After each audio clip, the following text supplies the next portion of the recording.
Welcome into Throwback Thursday here on Main Street Sports Today, presented by the Tennessee Orthopedic Alliance of Columbia. I'm Maurice Patton, joined by by Wade Neely. We'll be here with you in the Lee Company studios for the next couple of hours, talking sports of local, regional, and national importance, including a certain Thursday night football game featuring, well, Jonathan Vilma won't be in it, but the Gang Green will be hosting an AFC East matchup as Amazon Prime continues to be the station of the AFC East, apparently for another week. So looking forward to, again, being here with you for the next couple of hours, and hope springs eternal for Wade's Jets following their trip to Nissan Stadium this past weekend.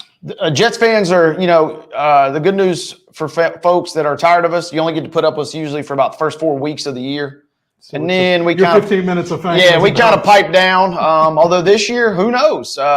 This is a game tonight that no one should really be subjected to, let alone on national television. But somebody's got to win it. Might as well be the Jets. So I figured I'd at least on Throwback Thursday, no less, try and get into the mold here, and maybe Vilma, the spirit of Jonathan Vilma, will power him to victory tonight. It certainly cannot hurt. Big show today. In the second hour, we will visit with Megan L. Hall of For the Win. She covers the WNBA. Big night tonight in the WNBA because it's the final night of the regular season. And again, 7 of 8 postseason berths have been decided. The final one will be decided tonight. And obviously, since it's the last week of regular season, but 3 teams vying for one spot. One team kind of has a clear-cut advantage, but on the other hand, they also have a clear-cut disadvantage. Yeah. The scenario is pretty simple. The bad news is it's a really hard scenario. Yeah, exactly. So we'll talk more about that with Megan in the second hour. In the next segment, we will visit with Dickson County coach Jeff Tomlinson, whose Cougars may or may not have pulled off one of the upsets of week 4 when they went to Gallatin and picked up a 10-7 victory. So, and they've got a big one coming up this weekend in region play. So again, we will visit in the next hour with Coach Tomlinson out of Dickson County. We'll also give out some of our weekly hardware, our team of the week, our athlete of the week. We will give those out in the next segment as well. We'll be talking a little Braves. The news is good now. The news was good from last night. News not so good from San Diego, but Houston's still in pretty good shape, all things considered. So we'll talk a little baseball in the next segment. We will talk a little Jets Patriots. There is a Thursday college football game on tonight that I'm a little intrigued by. And little NFL news, NBA news we'll get to in the grab bag in the final segment. Again, it is Throwback Thursday. We will throw it back to one of our recent conversations. This one with Justin Adams of CBS Sports Colorado, talking a little Coach Prime, because what else would you talk about if you're talking to somebody from Colorado, right? Yep, and he set it up nicely ahead of the big rivalry game that delivered in some capacities, not quite as electric as last year's, but that's good for one of those two teams in that scenario. Yeah, it is. So, that will be a fun conversation to go back and listen to. Much like our conversation with David Ubben last week was fun to go back and listen to, as we kind of got exposed a little bit, but that's okay. No fault of ours. Yeah. I mean, we were talking about it today because in the Pulaski Citizen Pick'em contest, week 2, we had someone that went undefeated and won the $1,200 jackpot. And I asked our publisher, Scott Stewart, I said, the Northern Illinois Notre Dame game wasn't in there, was it? He said, no, that was the one game that was not included. But the young lady that went undefeated still managed to pull off some crazy upsets, but that one was by far the biggest. And, we looked a little foolish. How dare we think that Notre Dame would take care of Northern Illinois at home, right? Yeah. Pish posh. Yeah. Anyway, Looking forward to the top of the hour conversation with Justin Adams. So that's what today's show looks like. Let's go ahead and dive into it and give you yesterday's results and today's schedule on the rundown. This is the rundown.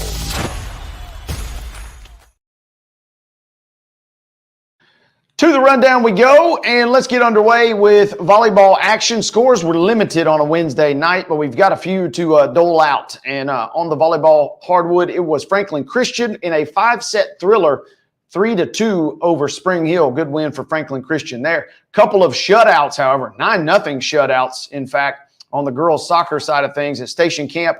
Blanked Greenbrier, and Lawson pitched one, a clean sheet versus Kip of Nashville. In Major League Baseball action last night, it was the Braves 7, the Reds 1. It was the Padres 4, the Astros nothing. And Sounds scores from last night, not good for the Sounds as they fall 2-1 in our opener, 8-7 in our second game. Speaking of match, however, I can tell you that Nashville SC is officially a unit. They're a wagon, folks. They cannot be stopped. They will not lose a game the rest of the year. A week ago, they couldn't win a game, but now they win and they defeat the Chicago Fire 1-0, Mo, and that is a much-needed win for NSC. Their second straight. 2 in a row. Like I said, they will not lose the rest of the season. Cannot be stopped. They go from they'll never win to now they'll never lose. I love it. Never, ever. I like it. I like it. High school football tonight. Battleground Academy makes the trip up to Old Hickory Boulevard, taking on the Christ Presbyterian Academy Lions.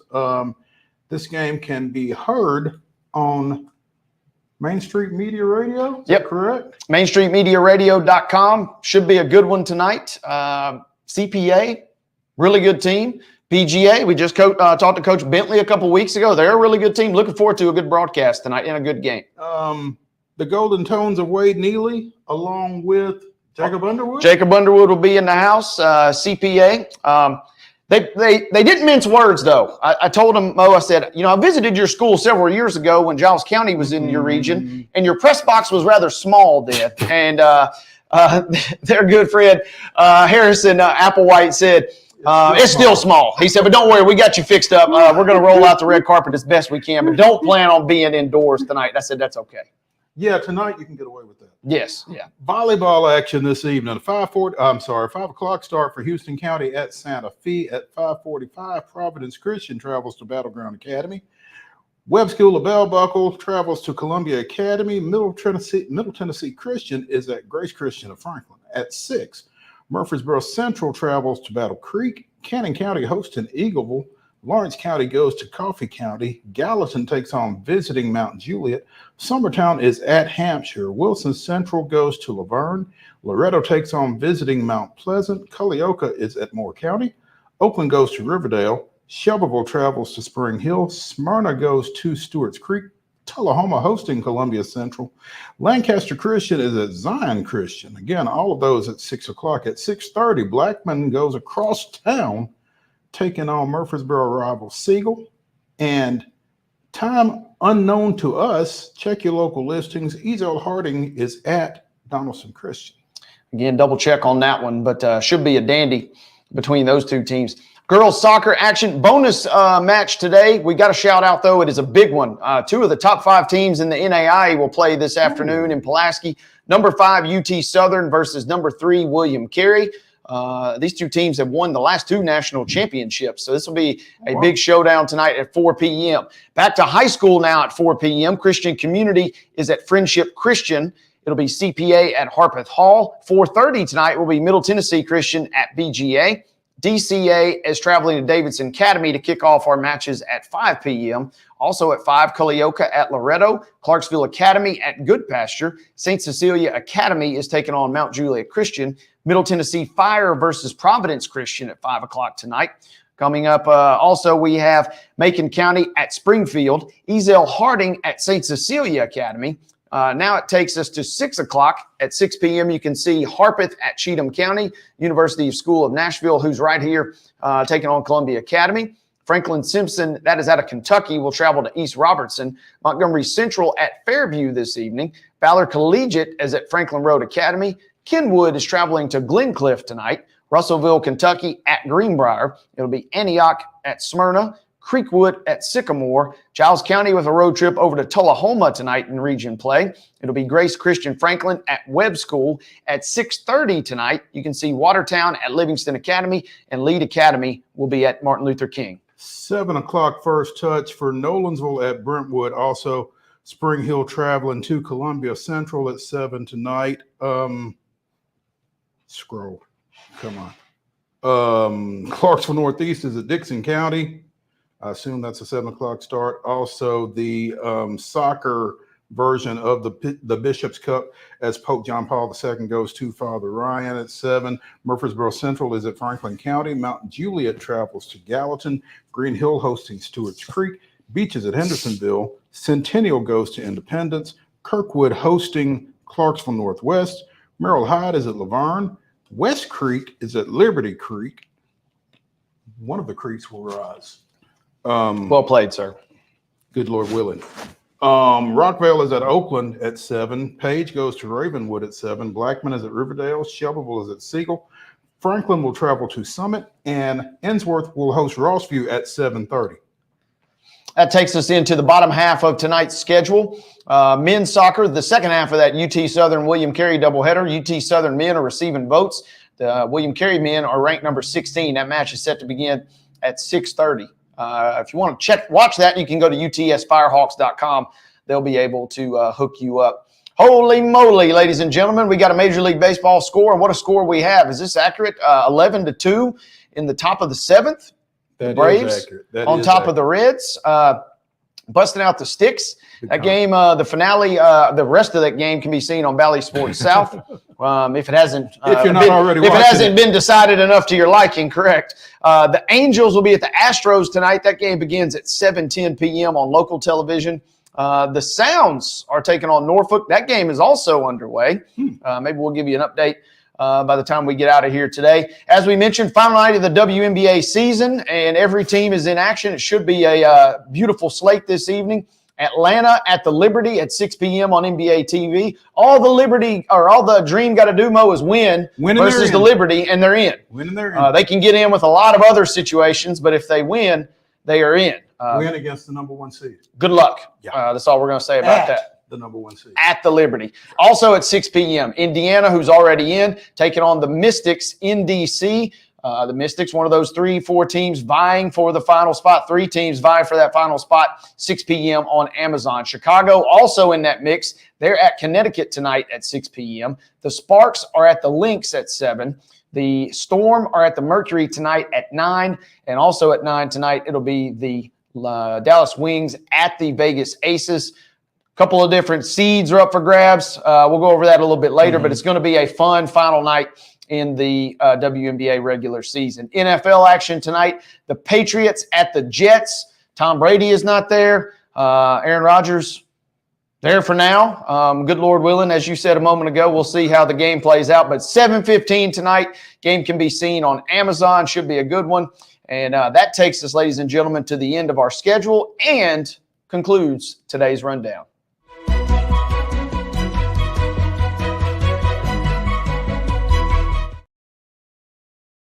Your top story brought to you, as always, by Piggly Wiggly in Neely's Mill here in Columbia. Be sure and check out their delicious daily deli lunch items available from 11 a.m. until 6 p.m. Also, their hand-cut meats and everything is cost plus 10% at the cash register.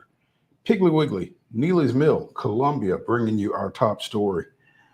So, various media outlets have reported that somehow Will Levis's cell number got out into the public domain, and a number of individuals chose to utilize it to either text or call him to give him grief about his, not necessarily his play, but his plays from over the past couple of weeks.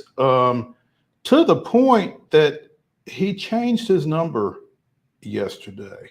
I don't know how my number got out there with the fans, but I got a lot of texts. That'll be nice to shut that part and put it behind me.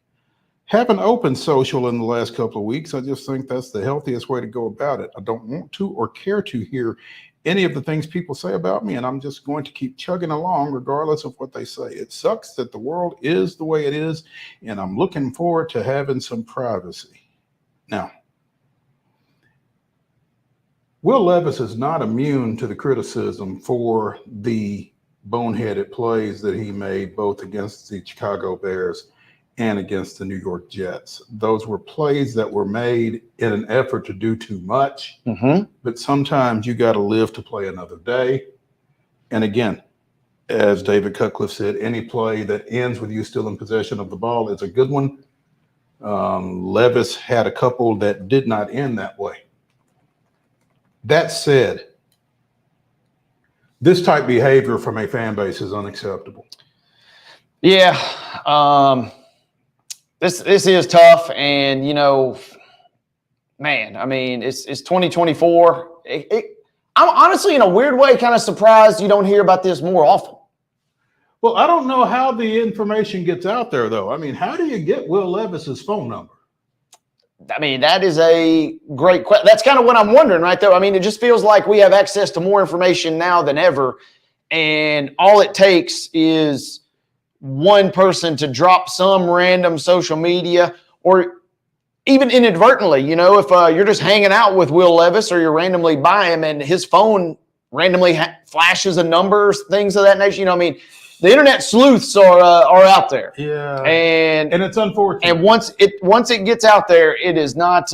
You can't put that genie back in the bottle, as we like to say. Yeah, and the best way to put it back, I guess, he decided was to get another phone number. Now, I don't know how that works. Yeah. Can you change the number on your cell phone? Do you have to get another cell phone with another number? How does that work? Because one, I've never had to, and two, I certainly don't have the resources, financially speaking, that Will Levis does. So I don't know how that works. Yeah, I'm not sure. This is where the burner phone is always brought into play too. There's a reason you keep the burner phone around. So I'll tell you this: have you ever seen the movie Big Fan by chance?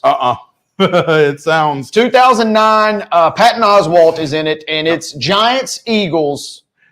You had me at Patton Oswalt. And it is a dark comedy that fully encompasses the NFL. The weirdest fans by far on the planet are NFL fans from top to bottom, and this movie fully encompasses that. And that's kind of what this storyline makes me think of, is that it's unfortunate for Levis. I'm also thinking it's a good thing he's in Nashville, not necessarily, in New York, in Philadelphia, in Los Angeles. There are a lot of. I know we got the Vol for Life fans that have been coming with the pitchfork since they drafted this guy, but it could have been a lot worse in terms of markets with media criticism and fan expectations from the jump for this guy. Let me ask you, what was the movie that you referenced? Big Fan. Where I feel like if you've seen or you are a fan of Big Fan, then you have probably seen Celtic Pride. Where does it sit in relation to that? Believe it or not, I've not actually seen the movie Celtic Pride. I'm familiar with the base and the concept, but have not seen it. But I'm assuming it's very similar. This one is probably a little darker comedy in the sense that there are some borderline, heinous situations that occur. Wow.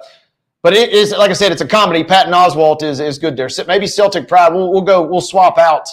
And we'll do some homework. So we'll trade film, if you will, over the weekend. That could be a new segment here. That could be a new segment for us going forward with trade film, where we kind of give recommendations, drop one, take one, leave one type situation. There we go. But yeah, it could be worse for Levis, I think. This is obviously about as bad of a situation as you can get in 2024 in Nashville. But it could be a lot worse in terms of the fan base, in my opinion. Without question. Again, not excusing the actions on the field, but don't do that. Just don't. That's relatively classless. Let's take a break from the Lee Company studios here on Main Street Sports Today, presented by the Tennessee Orthopedic Alliance of Columbia. When we come back, it'll be Coach's Corner with Dickson County football coach Jeff Tomlinson. Stay tuned after this.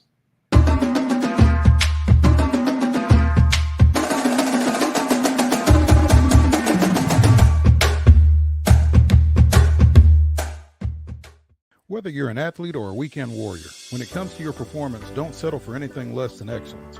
We're proud to announce that Mid-Tennessee Bone and Joint Clinic is now Tennessee Orthopedic Alliance of Columbia, where we are redefining sports medicine and orthopedics. Tennessee Orthopedic Alliance's team of expert sports medicine physicians understands the unique demands of your body. TOA Columbia specializes in personalized orthopedic care, offering state-of-the-art treatments for everything from sports injuries to joint replacements. Learn more at toacolumbia.com. So Busy Bee is a very close-knit family. We fight just like every family does. We have arguments, but we always come out with a solution to the problems. We don't just fight about what we want, we fight about what customers need. We want to make sure that every customer we go to is more than satisfied. And that doesn't just start whenever we show up at their door, that starts when we show up every day at work. We want to make sure that we are serving our customers to the best of our ability. He shoots, and he scores!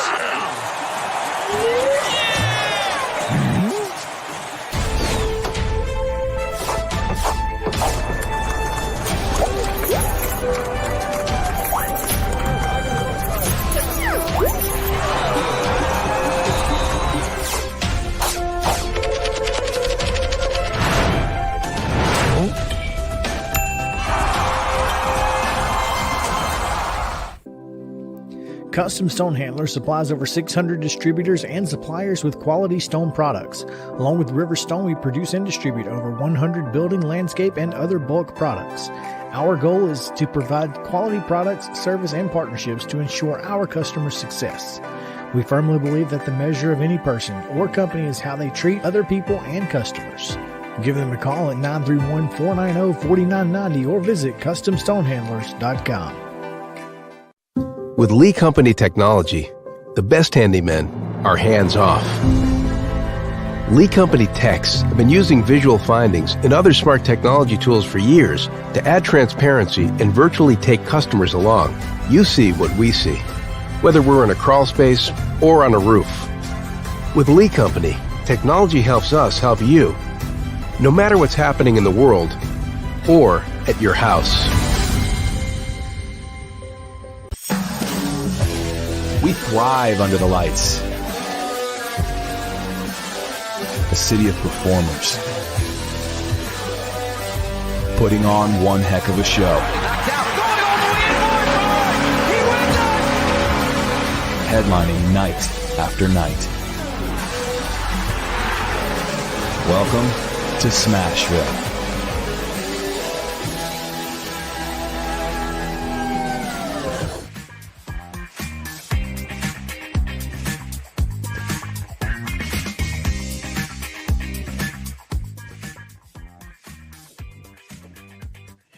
It is Throwback Thursday here on Main Street Sports Today, presented by the Tennessee Orthopedic Alliance of Columbia. That's Wade Neely. That's not Jonathan Vilma, contrary to the jersey. I'm Maurice Patton. We are now on Coach's Corner, presented by 10 Pin Alley here in Columbia, Eat, Play, Party.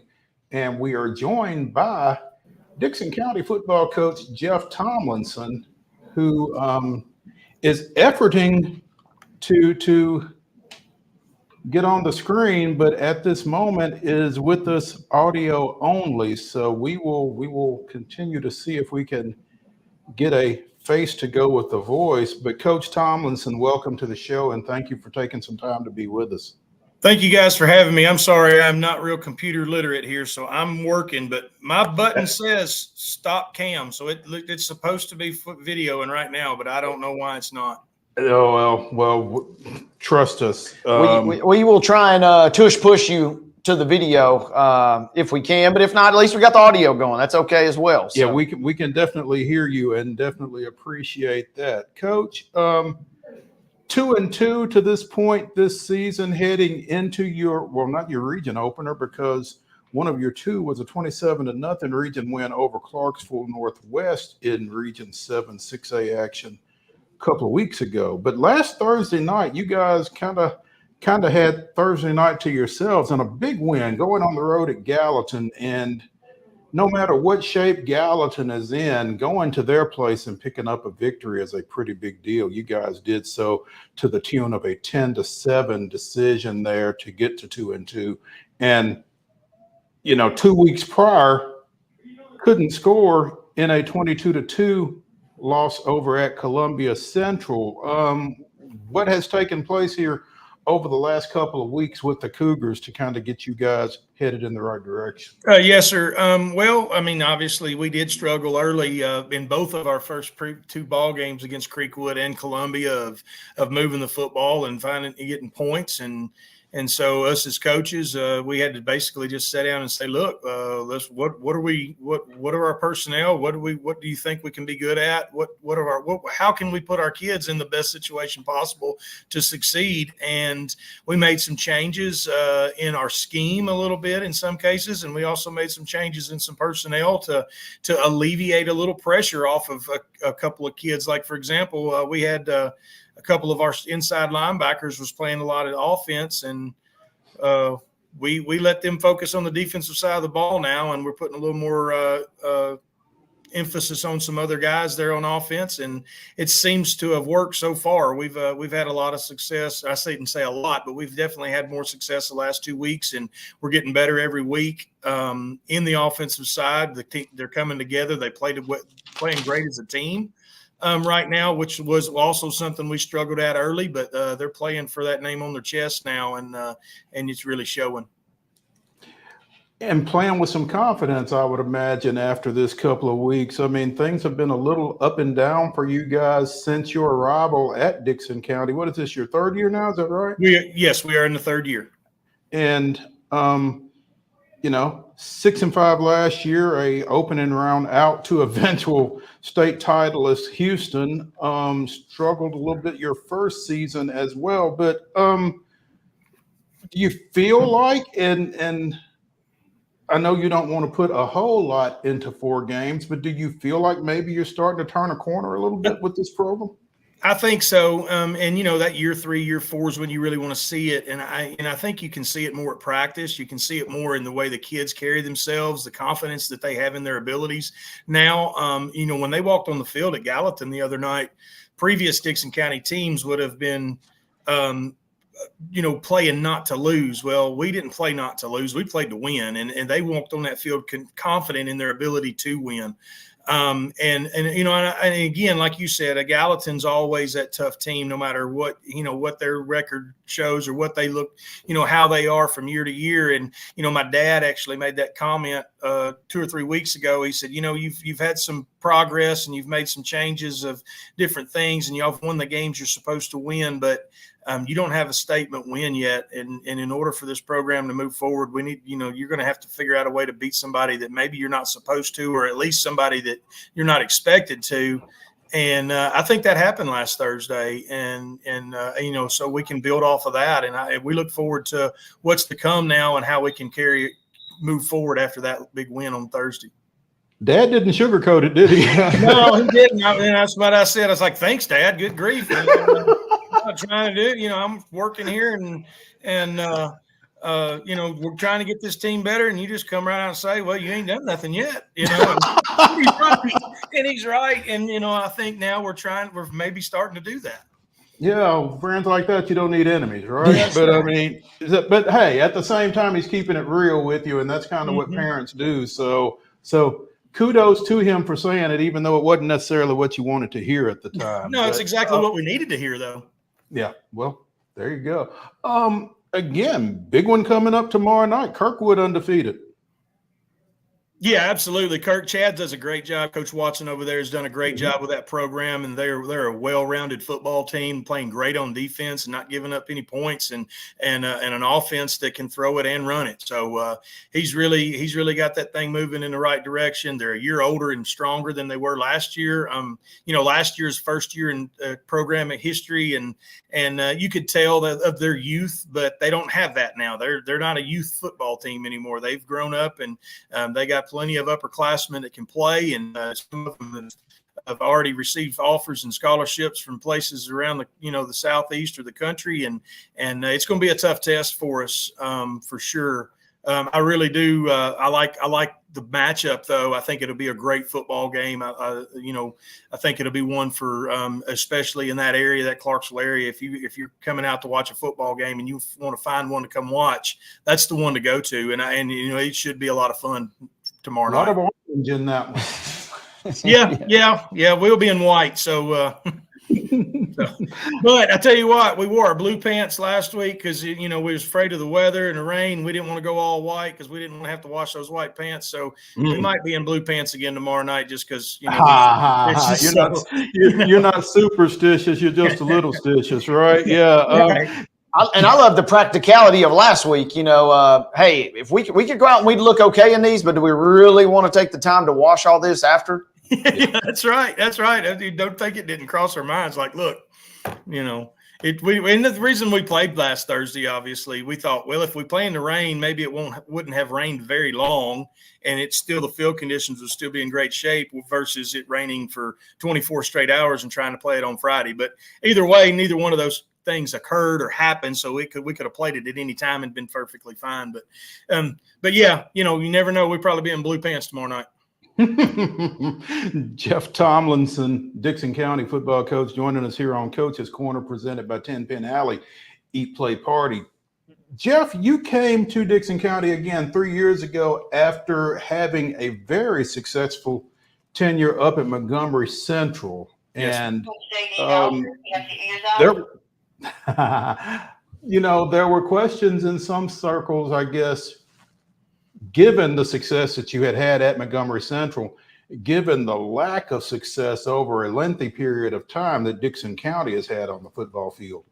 Why is he taking that job? So, Jeff, why'd you take that job?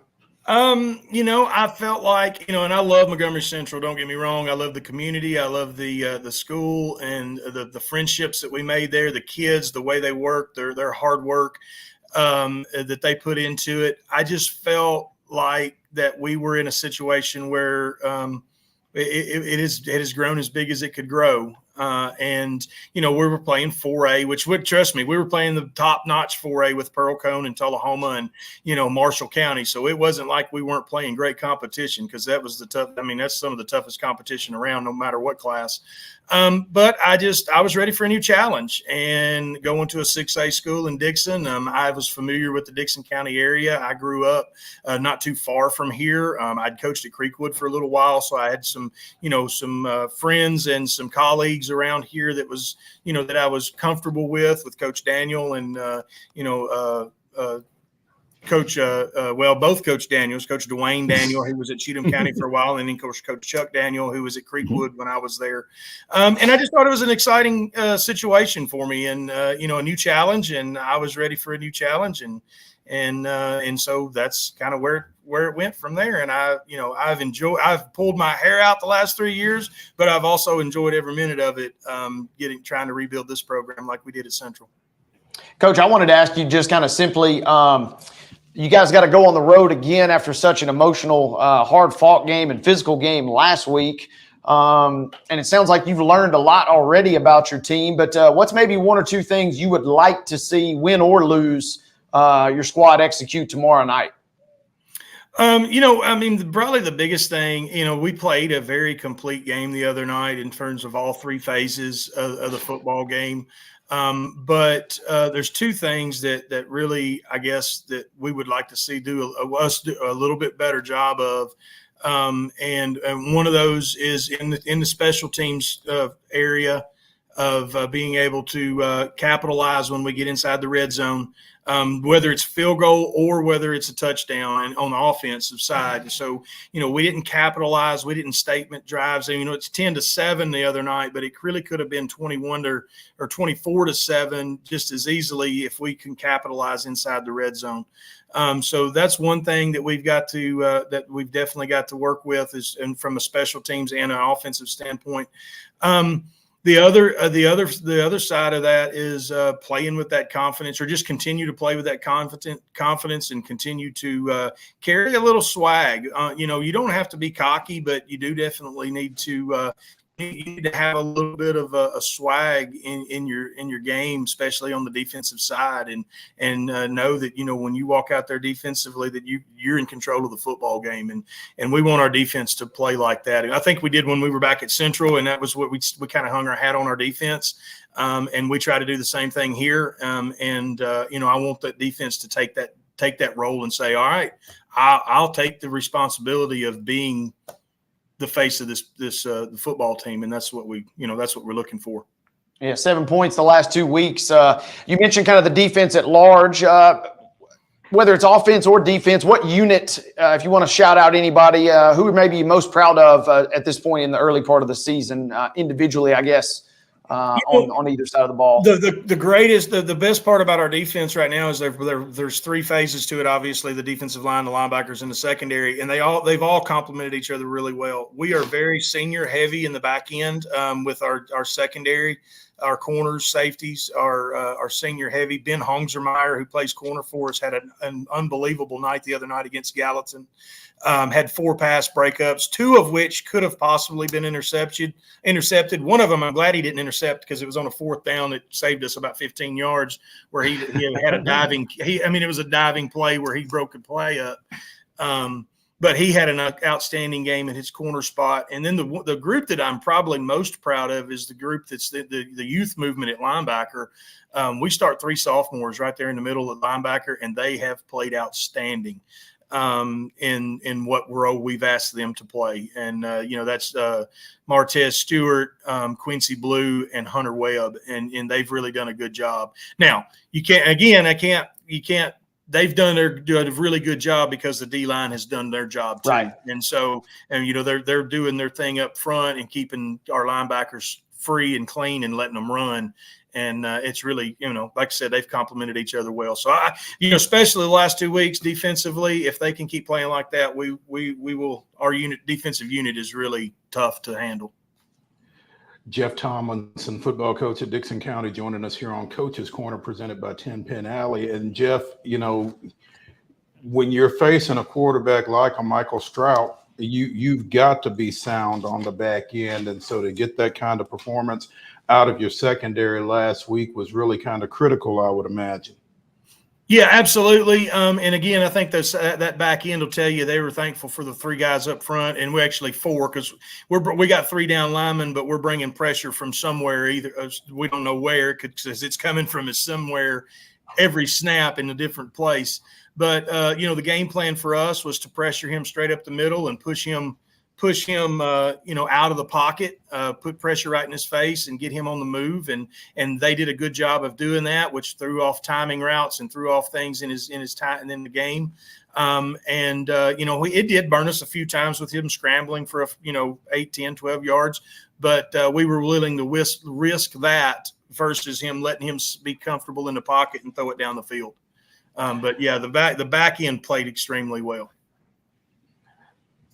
2-2 now with these back-to-back wins, one of those being a region win a couple of weeks ago. And again, that confidence and that momentum is going to be really important for you guys, I would imagine, because this game tomorrow night at Kirkwood is the first of 3 straight Region 7 6A games, and each of your next 3 opponents as of right now is undefeated, because after you go to Kirkwood tomorrow night, Clarksville comes to your place a week from tomorrow night, followed by you hosting Rossview the first weekend in October. Again, each of those 3 teams 4-0 overall as we sit here right now. So the schedule kind of steps up a little bit. Yeah, and it certainly does. You don't want to take anything away from that back end, that last 3 games after the bye week to finish the season off. But the next 3 weeks is really going to tell us where we stand. It'll tell us a lot about what it looks like in terms of region seeding and playoffs and all of those things to go. And it would be nice, obviously, to win all 3 of those. But as a coaching staff, and we look at it, in our game in our side point, obviously we want to win all 3, but if we could finish 2-1 out of the next 3 games, we would feel pretty comfortable with where we sit. I'm a Braves fan, and I know you say right now you take 2-1, but if you beat Kirkwood and Clarksville, yes, then all of a sudden you're going to be wanting to be 3-0 in those 3 games. Without a doubt, you beat Kirkwood and Clarksville, then 2-1's not acceptable anymore. Things have changed. 2-1's not acceptable anymore. Not at all. I get it. Coach, we appreciate you taking some time with us. We're sorry we couldn't see you, but again, we understand technology is an elusive Yeah, and I'm thing sure, like I said, I'm sometimes. sure it's my fault because I'm not real smart when it comes to technology. So I'm sure I'm doing something wrong on my end. But again, I apologize for that. That's okay. Keep doing the right thing on the gridiron, and we hope we'll catch up with you soon. Yes, sir. Thank you very much. Go Cougars. Thank you. Thank you, Coach. Hey, before we get out of this segment, want to give out a couple of awards. Our Custom Stone Handlers In to Win Life Team of the Week outside of the military athletics is one of your biggest team building exercises, and Custom Stone Handlers invites you to get in the game. Again, our Custom Stone Handlers In to Win Life Team of the Week is the Culleoka Lady Warriors. Won a couple of district games last week, and as we've mentioned in some other venues, it's tough to lose if you don't give up a point. Culleoka defeated Loretto 9-0 and Cornersville 4-0 in those 2 district matchups last week. So Defense getting it done. yep, wins championships. They say that, and Culleoka, man, yeah, they have been producing for the last couple of years now, been producing some quality teams, and this year is no different. Absolutely. So the Culleoka Lady Warriors, again, are our Custom Stone Handlers In to Win Life Team of the Week. Our Tennessee Orthopedic Alliance of Columbia Athlete of the Week, fullback / linebacker Ethan Plunkett of Mount Pleasant, who rushed for 63 yards, many of those coming in the second half as Mount Pleasant was trying to close out their victory over visiting Harpeth, and had a 30-yard scoop and score for the winning touchdown in that 15-7 win. So also had 7 total tackles, 1 for loss. So big night on both sides of the ball for the senior Evan Plunkett, our Tennessee Orthopedic Alliance of Columbia Athlete of the Week. Congratulations to him, and again to the Culleoka Lady Warriors soccer team as well. That's going to close out segment 2 of Main Street Sports Today, presented by the Tennessee Orthopedic Alliance of Columbia. When we return, we'll talk a little baseball, and the news is good. Stay tuned.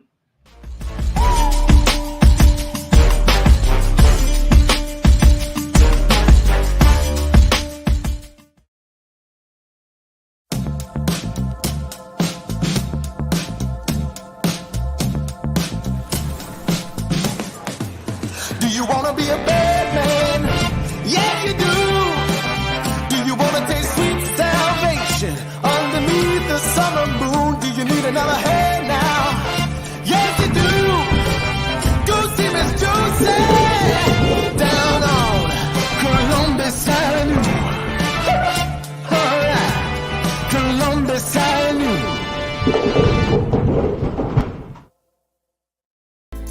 Welcome to JHA Company, your trusted scholastic partner. We continue to serve schools with yearbooks, letter jackets, and graduation regalia. But now we offer so much more. Our school photography division offers high-quality images that capture the spirit and energy of your students and staff. Let us help build your identity, creating a cohesive look that represents your school's values and traditions.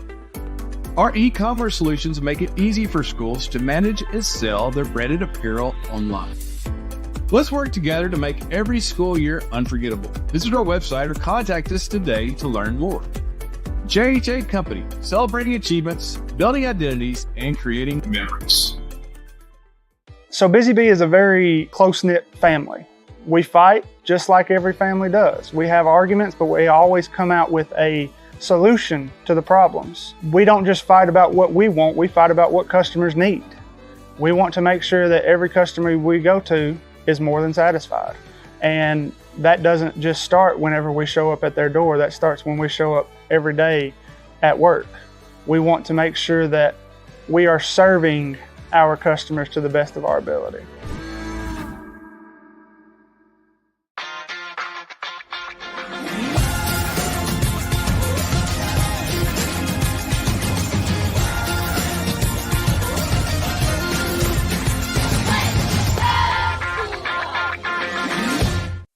With Lee Company technology, the best handymen are hands-off. Lee Company techs have been using visual findings and other smart technology tools for years to add transparency and virtually take customers along. You see what we see, whether we're in a crawl space or on a roof. With Lee Company, technology helps us help you, no matter what's happening in the world or at your house. Whether you're an athlete or a weekend warrior, when it comes to your performance, don't settle for anything less than excellence. We're proud to announce that Mid-Tennessee Bone and Joint Clinic is now Tennessee Orthopedic Alliance of Columbia, where we are redefining sports medicine and orthopedics. Tennessee Orthopedic Alliance's team of expert sports medicine physicians understands the unique demands of your body. TOA Columbia specializes in personalized orthopedic care, offering state-of-the-art treatments for everything from sports injuries to joint replacements. Learn more at toacolumbia.com.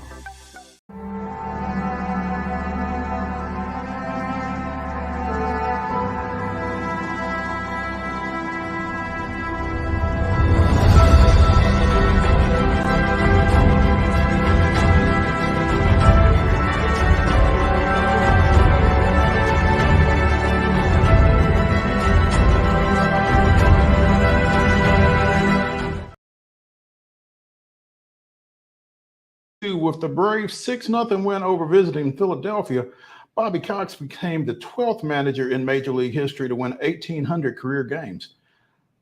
Cox retired at the end of the 2010 season, finishing with 2,504 victories, currently the fourth most in MLB history and surpassed only by Connie Mack, Tony La Russa, and John McGraw. Of those four, only McGraw has a higher winning percentage. That was this day in Braves history. Like a rock. And again, in addition to the 2,504 victories, Bobby holds by a long margin the record for most ejections. So, one of those untouchable records? Particularly now. Yeah. Because with the review system and everything like that, you're not going to have nearly the arguments and the dust ups and that kind of thing that you did back then. So yeah, this is odd, given the era that Cox managed in.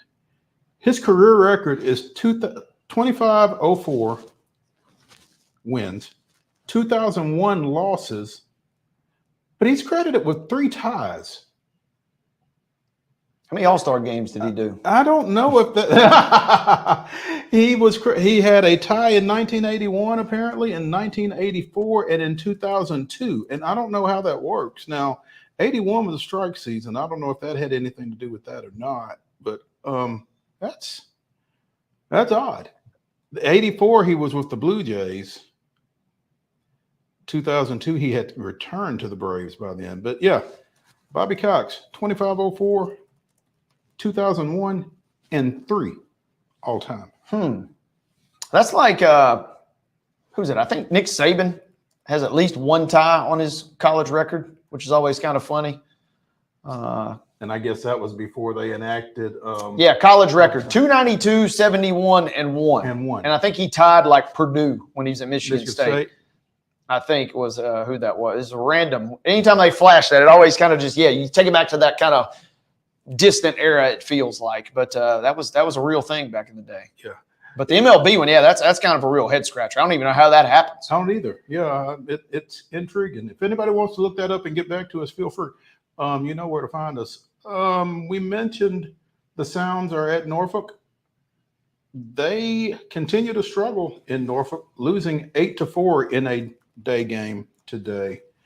So they will finish up tomorrow, Saturday, and Sunday, and that'll close out the regular season for them. Hope to have Jeff Helm, the voice of the Nashville Sounds, on with us tomorrow. Need to reach out and make sure that he is available to join us, but look forward to that. I wonder how many tie games he has called. Good question.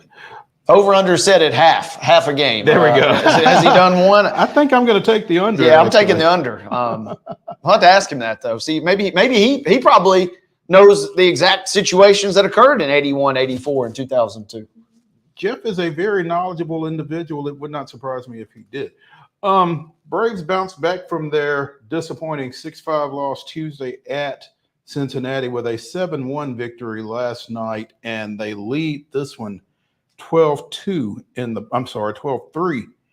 the bottom of the eighth. I think they've had like 4 home runs in this one. Again, the Great American Small Park living up to its name. So I believe Matt Olson has homered in each game in this series. Michael Harris has homered in each game of this series. So maybe this will be the series that the Braves need to kind of unlock this offense a little bit, because last night the Mets defeated Washington 10-0, dropping the Braves or keeping the Braves 2 games back in the chase for that final wild card spot coming out of the National League. So the Braves are going to have to make up some ground here at some point. Again, they got to stay close enough to make those 3 games at Truist next week against the Mets mean something. As of right now, it feels like Chris Sale is going to move to 18-3 on the year. He was the starter here today and benefited from all of this offense. So we will see what the next 4 outs for the Cincinnati Reds hold. Again, 12-3 with 2 outs in the bottom of the 8th. The Braves lead. Hey, real quick, here's one. Go back to 2002. Rob Nien of Giants fame blew a 2-run lead. The Braves tie the game 3-3, and then in the 10th inning, they had a 2.5-hour rain delay. They called it at that point and said, "We're tired of waiting around. We will come back if we need to." And they didn't need to. So there's the 2002 tie. Yeah, I haven't gone back to the 80s, but that's at least from 2002. And imagine that, by the way. Yeah, you blow a lead, and then you got to wait 2.5 hours just to be told, "Well, we're done." We're done. It's like we could have been gone 2.5 hours ago. Yeah, you could have done this a long time ago. You could have not blown the lead, or we could have just called it the second that we felt our first raindrop and not waited 2.5 hours. Yeah. Houston, despite their 4-0 loss at San Diego last night, has a 5-game lead in the American League West because the Mariners fell 2-1 in 10 to the Yankees. And I've not seen it, but apparently there is a lot of buzz on the socials regarding a base running blunder on the part of the Mariners outfielder. Number 44. Not Rodriguez. Yes, Julio Rodriguez. Ooh. Yeah. Oh. And it's like they're discussing it like in little league terms. It's like, can you believe this at the major league level? Yeah. Again, I've not seen it, but weird. Here's a headline from MLB: "Weird situation," quote, ends in pick off at third and loss. And so that's right. I mean, kind of like the Braves, right? Every game is magnified. You're basically in the playoffs right now. The Mariners are in the playoffs. The Astros are in the playoffs. The Braves and the Mets are in the playoffs in the sense that every game matters going forward. And when baseball starts to really, really matter, that's when these crazy situations, man, they just sting even worse. And so if you're a Mariners fan, that is you're not real happy with your all-star right now. Yeah. That win for the Yankees clinched a playoff berth. They became the first team to clinch a 2024 playoff berth. I'm going to send this to see if we can get Mark to pull. This is a crazy clip that I'm just watching for the first time. Okay. All right. The Brewers won last night, clinching the National League Central. So as of right now, 2 of 12 postseason berths are accounted for. More to come.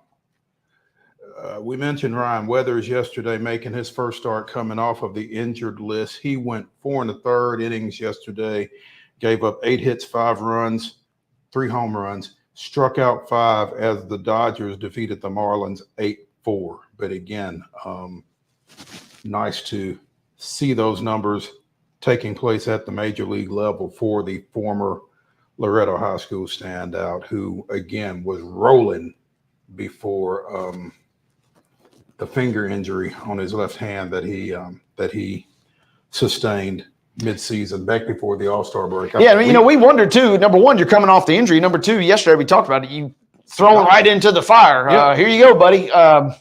Go get them. And it's not as if we got much of an offense to back up behind you. I mean, so you better throw a no-hitter or a shutout because we're not probably going to give you much in terms of our offense. Not a whole lot of Not a room bad for effort error. by Yeah. Mr. Weathers. Yeah. See if you can pull that if that link will work, Mark, because this is a very unusual base. It's a general page. Okay. That's unfortunate. Yeah, I'll keep digging because this is worthy of checking out here. You know, Ronald Acuna has been out for a pretty good while for Atlanta with that knee injury, but there is an Acuna who is wreaking havoc. Luis Angel Acuna got the call up by the Mets over the weekend and hit his first major league home run on Tuesday night. So it'll be interesting when the Mets come into Atlanta next week with him. You know, what kind of playing time he gets, what kind of reception he gets at Truist. So looking forward to that.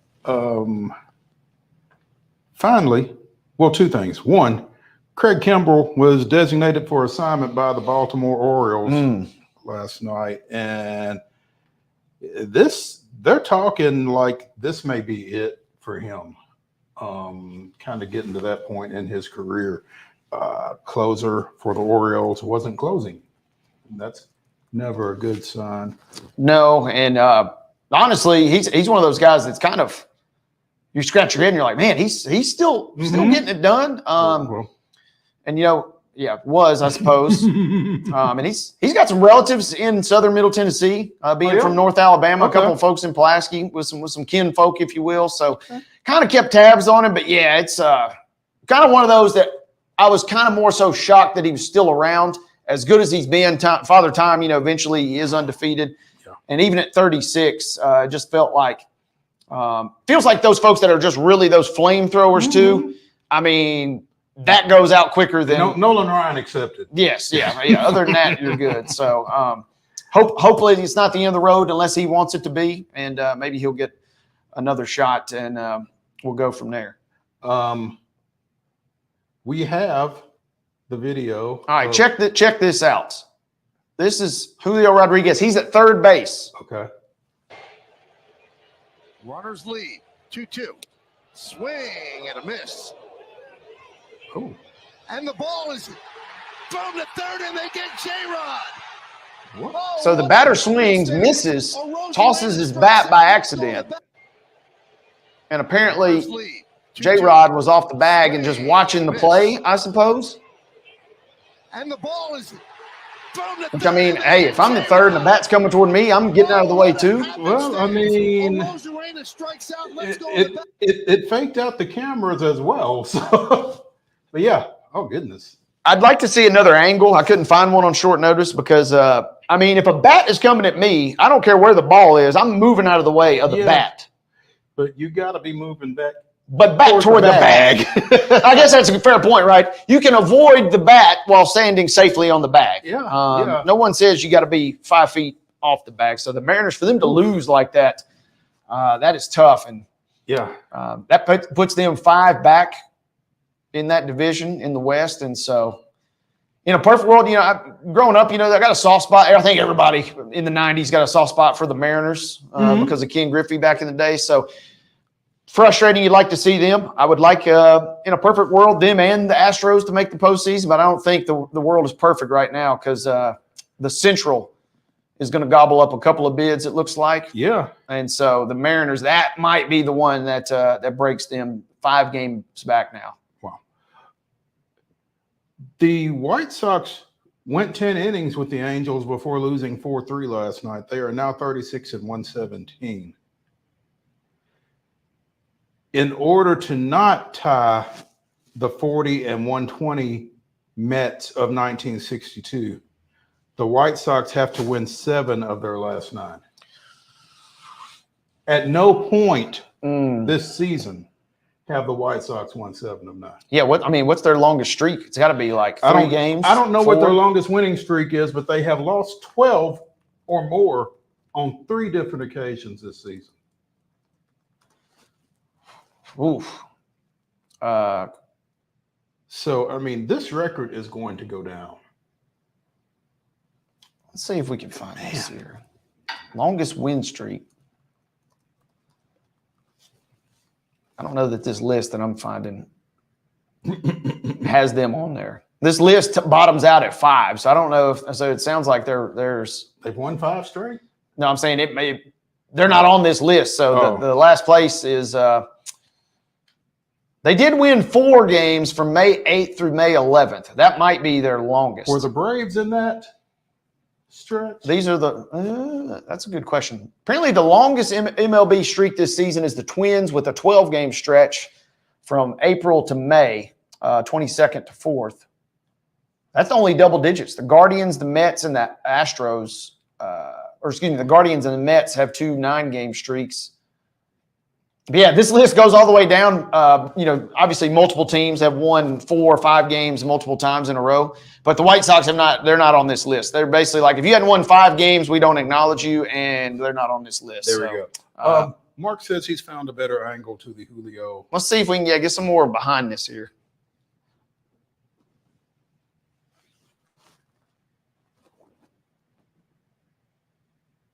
2-2. Swing and a miss. Okay, there goes the bat.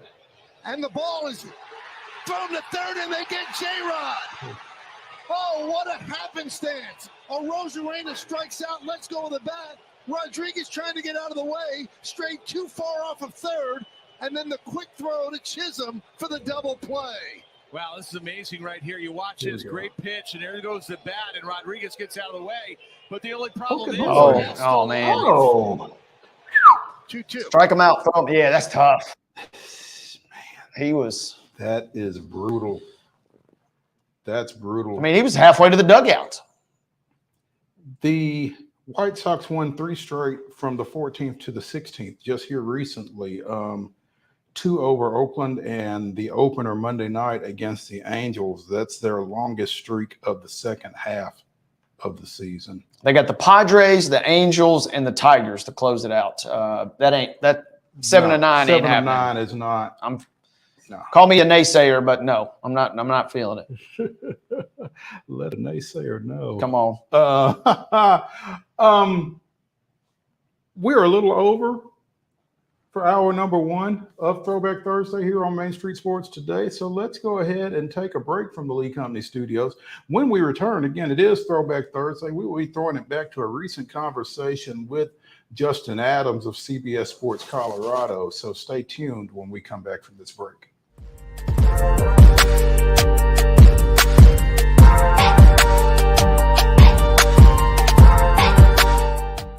Whether you're an athlete or a weekend warrior, when it comes to your performance, don't settle for anything less than excellence.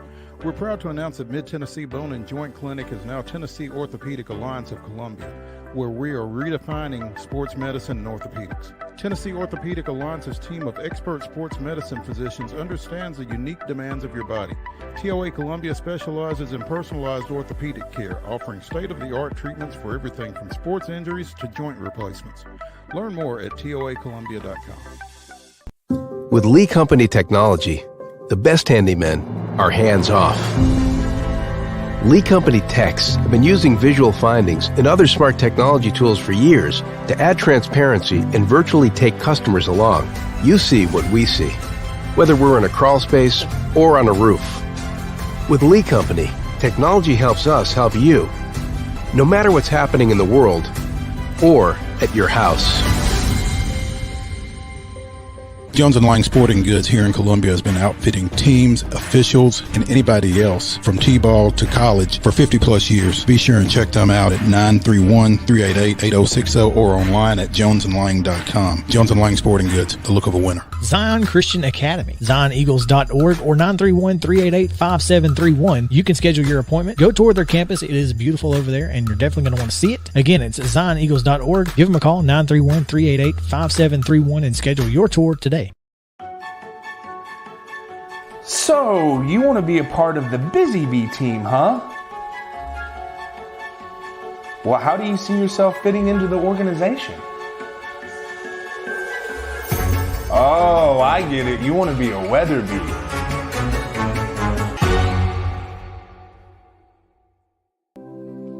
Custom Stone Handler supplies over 600 distributors and suppliers with quality stone products. Along with River Stone, we produce and distribute over 100 building, landscape, and other bulk products.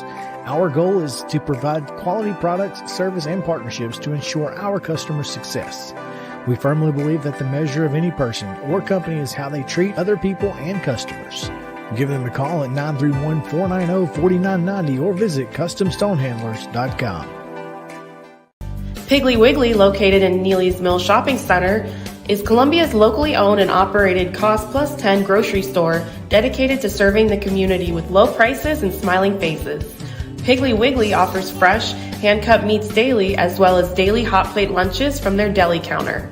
You're certain to see smiling faces and a helping hand when you're here at Piggly Wiggly. Come by and check out our fresh produce, high-quality meats, and more. Down home, down the street, we'll see you at the Pig.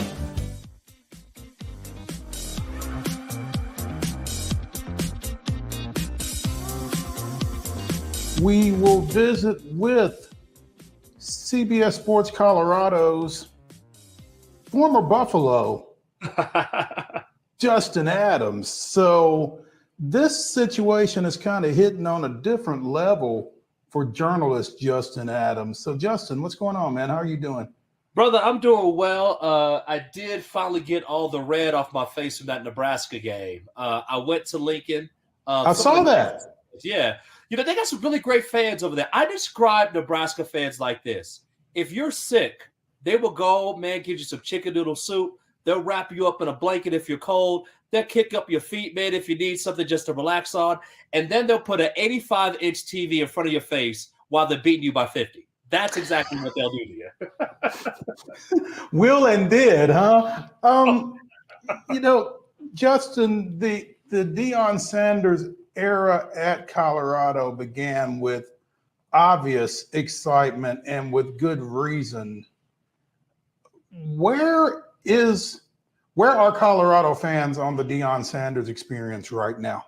I think a lot of fans, and for good reason, I may add, they saw the 3-0 start last year. They saw the 4-2 start last year, and they saw the Stanford game, the first half, and they thought, okay, we're going to be good. Everything's turned around. This team was 1-11 the year before. We see the talent on the field. We're going to a bowl game. And then the second half of the Stanford game, everything has changed. And the team has only won one game since then. And that one game was against an FCS team. So a lot of people are really trying to figure out what's this team about. And so once you go to Nebraska and you lose in the fashion that you've lost against Nebraska, where your offensive line was getting dominated, giving up 5 sacks, it felt like 20 sacks, right? Where you couldn't run the ball to the point where you didn't even try to run the ball. There are some people in town who are just saying, I'm out on Deion Sanders. I'm out on the Coach Prime experience. There are others who are saying, hey, you still got to be patient. Let's see what happens. I will tell you this. This game against Colorado State coming up is a big game for many reasons. There are a lot of fans who will look and say, if you don't beat Colorado State, then they're completely out, even though you're in year 2 of your regime. So it's a big game for Coach Prime, big game for the Colorado Buffaloes in order to be the in-state rival at their place for once. And, you know, you being a, quote, Power 4 member, Colorado State being a Group 5 member. But, you know, Jay Norvell, and I mean, we saw Colorado State last season come into Middle Tennessee State and take care of the Blue Raiders. I mean, that is not a bad football team. And you can't just throw your black and gold helmets out there on the field and come off with a win. No, especially when the game is going to be in Fort Collins for the first time since 1996. Think about this, guys. The first time since 96. I don't know what you were doing, but I sure wasn't talking about football in 96, all right? I think I was playing with some G.I. Joe toys or something like that at the time. But it's that type of game where you're going to have a similar atmosphere to what you had in Nebraska, at least to the point of that is going to mean so much more to the people at Fort Collins. You have to match that intensity and then surpass it and let your talent actually win over. But this is one of those games where I hope it's not the Shedeur Sanders show 100%. I hope that you really go out and say, we can run the football. We can exert our will, because if you can, you will help make sure that Shedeur doesn't take all those unnecessary hits that he has in the first 2 games.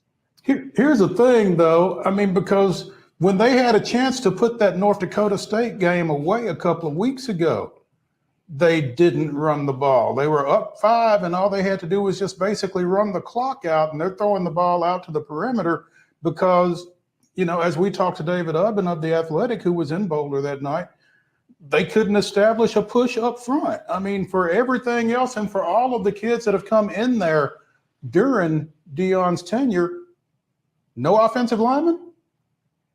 Yeah, you know what's interesting, too, is that that's tough to say because take a look at Oregon State. And the majority of the offensive linemen that played at Colorado last year are now at Oregon State, and they can run the football.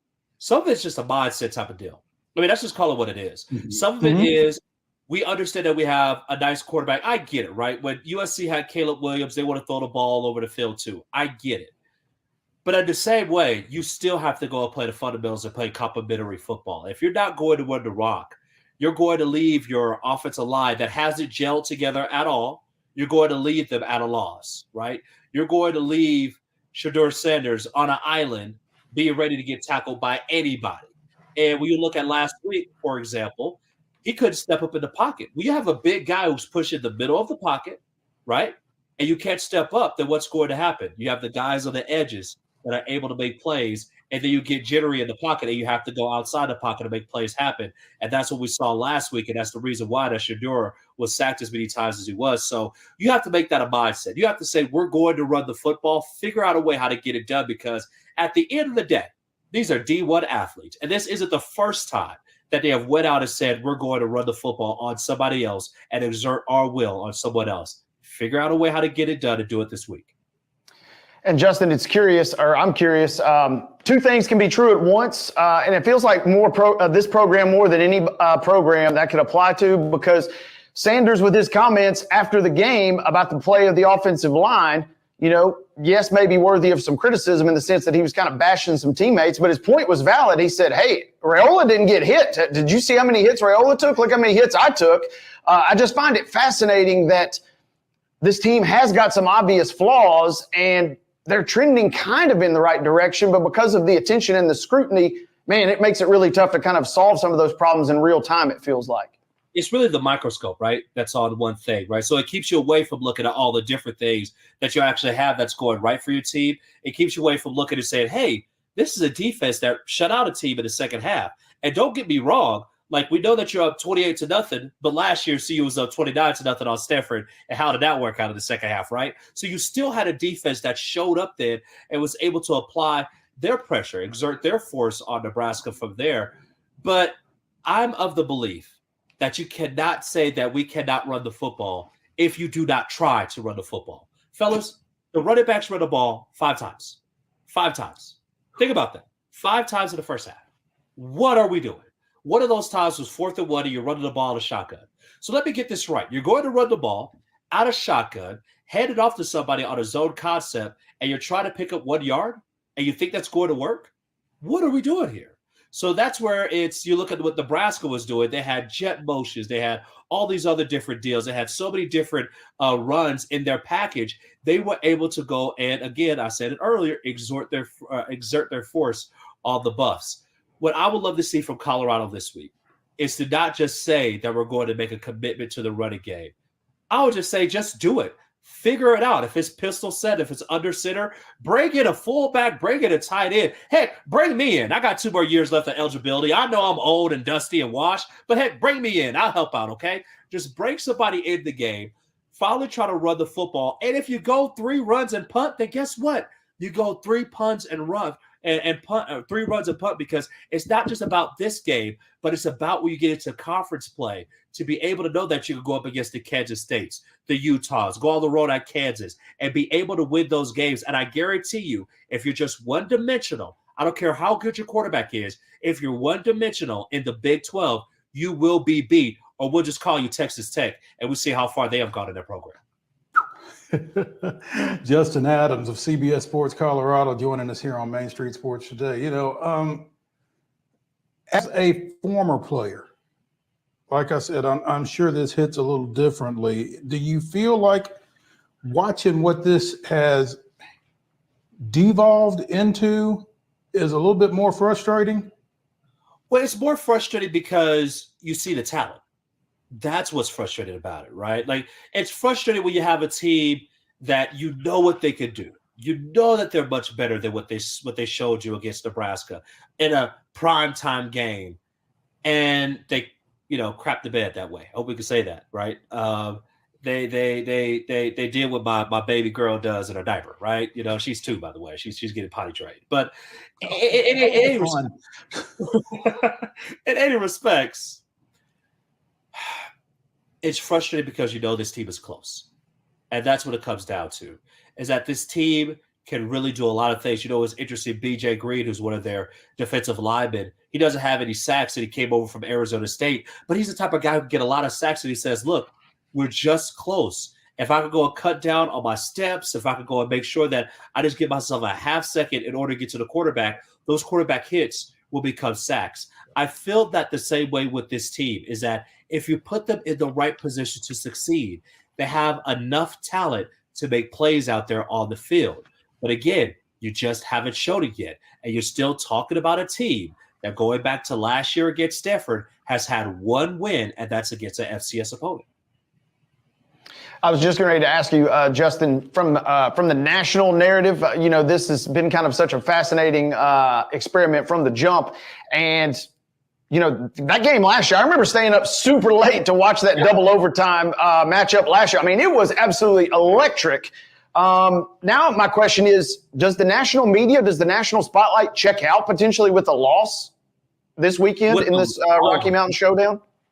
With the loss, I don't think they check out. I think they check in, and they put all the checks on the right side, right? The L's. And they're going to come down as hard as they can on how this experiment isn't working, how Coach Prime has no idea what he's doing, what's going on at the University of Colorado. They're just back at square one. But what I would tell you is this. Fox has the Colorado Baylor game the following week in primetime. Mm-hmm. People will continue to watch. So even as you say that, they may not be the team that deserves to be the Alabamas or the Ohio States from a viewership perspective. That's what they're getting. They're getting those type of numbers. So I cannot think of a world where they lose to Colorado State this week, especially after how they were getting blasted last week in Nebraska. But if that does happen, it will make the end of September very interesting and very dicey in Boulder. And I guess that was kind of my point, is we have these nationally televised games because of the attention. And then if the results kind of fall off, and especially I remember that second half of the season last year, there were still some big primetime games. And, man, the attention was just not there. A 7-point favorite on the road, I just don't know. I'll be fascinated to watch this game because until I see Colorado do it on the road as a big favorite like that, I don't know what to expect, just to be honest with you, going into this game this weekend. And you said the biggest thing that everyone's saying. We don't know what to expect. Honestly, we have no idea what to expect because the first game you could say, okay, North Dakota State, one of the top FCS teams. We get it. We understand, right? Even though they were really 4 yards away from upsetting Colorado at home. If they would have got that Hail Mary, would have 4 more yards, right? So we just looked at that game and said, okay, there's some things we could look at. Travis Hunter had a tremendous game with 3 touchdowns in that one. Now you look at this game going up against Colorado State, and you're saying, you got to win this one. You got to figure out a way how to win this one. And you look at the Rams, and they're playing with, as I like to say, church money. Like there's no pressure on their shoulders because if they win, then they will be the story of all college football for, 24 hours, 48 hours?